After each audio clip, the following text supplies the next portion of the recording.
Bisa juga rumah ini dibangun oleh mbah saya yang pertama, yang namanya Mbah Eyang atau Proyo Manggolo. Proyo Manggolo itu atau Eyang Proyo Manggolo itu menurut sejarahnya waktu itu sebagai pasukan Diponegoro, peninggalan yang masih bisa dipakai. Ini salah satunya adalah kursi. Ya, ini banyak yang ingin juga ini dengan kursi yang sudah lama. Orang bilang mengatakan kursi jadul. Ini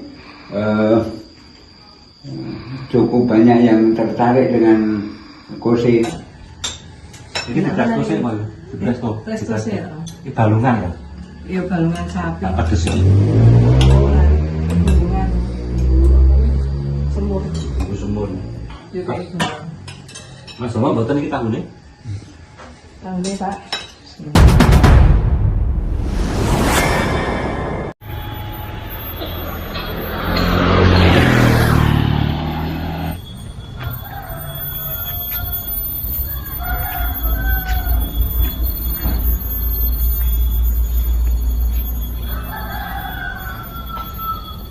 Saat ini saya sedang ada di Dusun Kalikuto, Desa Kalikuto, Kecamatan Gerabak, Kabupaten Magelang. Ini ada rumah khas pedesaan yang asri, yang sejuk, yang bersih.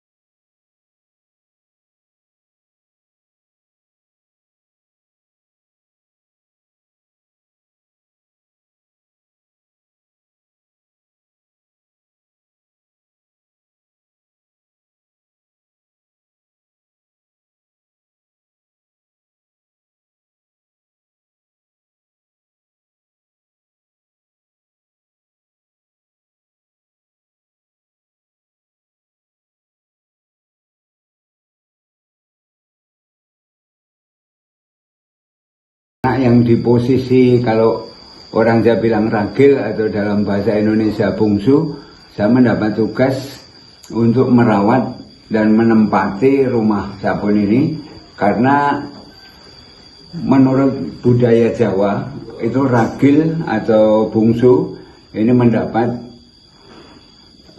tugas atau mendapat warisan untuk menempati rumah dapur, dipelihara keasliannya, dipelihara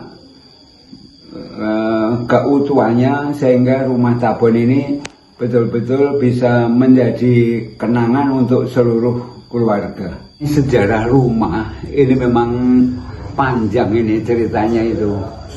Kalau sampai ada yang ingin mengetahui tahun berapa rumah ini dibangun memang agak kesulitan.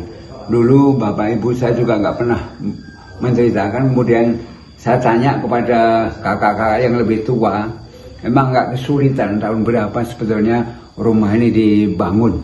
Ya karena menurut saya juga bisa juga rumah ini dibangun oleh mbah saya yang pertama, yang namanya Mbah Eyang atau Proyo Manggolo. Proyo Manggolo itu atau Eyang Proyo Manggolo itu menurut sejarahnya waktu itu sebagai pasukan Diponegoro. Nah, salah satunya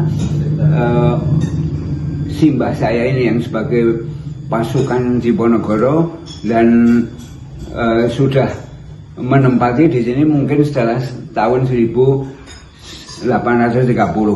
Kemudian dari rumah ini tetap dipertahankan. Ya, misalkan seperti bapak saya, kakak-kakak itu paling memperbaiki hanya mengganti genting, mengganti usuk reng, tapi untuk soko-soko yang ini namanya soko guru, ini ada 4 ada 6 soko guru itu belum diganti. Soko-soko ini juga belum diganti. Pintu depan itu yang lama itu, yang dalam yang aslinya itu. Ya ini suasana di rumah ini dari sejarahnya sudah kelihatan rumah yang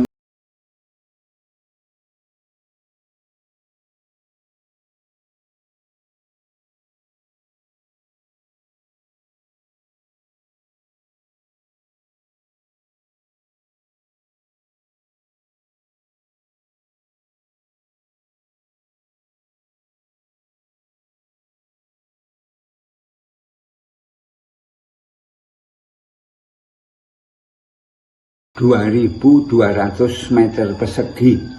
Itu terdiri ada bangunan, kemudian ada halaman yang dalam bahasa Jawa disebut latar, kemudian ada halaman belakang. Ya, untuk bangunan sendiri kurang lebih ada 400-an meter persegi, kurang lebih. Nah ini fungsi halaman ini, kecuali untuk santai atau latar itu untuk santai, juga untuk menjemur hasil-hasil pertanian, khususnya padi atau orang menyebut juga gabah. Jadi dari sawah dibawa ke rumah, kemudian dijemur.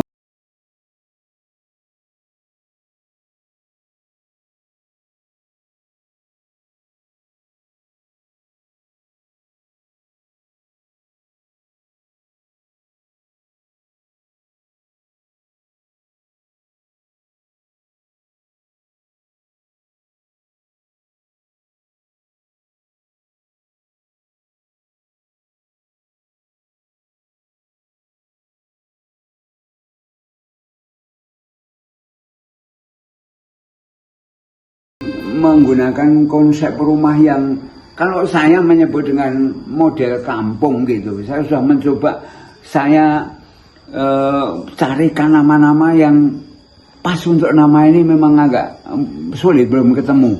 Tapi di sini saya lebih mudah mengingat ini adalah namanya model rumah, model kampung, ya, yang dari masing-masing rumah ini, dari masing-masing apa yang ada di dalam rumah ini, memang tadi sudah sebutkan ada halaman, kemudian di dalam ada ruang untuk tamu, kalau zaman dulu ya untuk dayoh gitu, kemudian ada kamar-kamar. Waktu itu sebelum ya zaman sekarang itu, orang tua saya menyebutkannya dengan sentong. Oh, kayak barangnya yang sentong ya itu barangnya disentong. Jadi sentong itu sama dengan kamar. Dan ini memang agak beda dengan rumah-rumah yang model limasan atau joglo. Itu memang begitu detail. Depan untuk apa, kamarnya apa, kemudian yang untuk rumah kamar makan dinamakan apa ya. Kalau di sini ya itu sentong, kemudian kamar untuk tamu, ruang untuk tamu, kemudian ruang makan, ya. Kemudian di belakang ada dapur, tapi waktu itu namanya belum dapur waktu itu, ya masih menggunakan bahasa.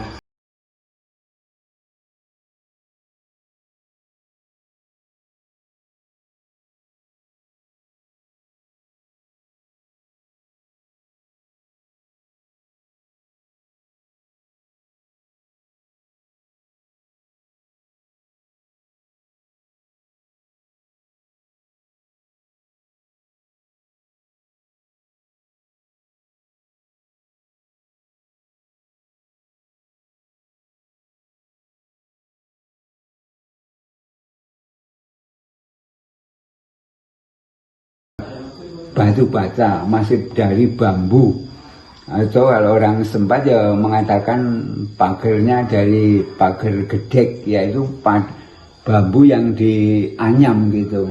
Tapi dari perkembangan zaman lama-lama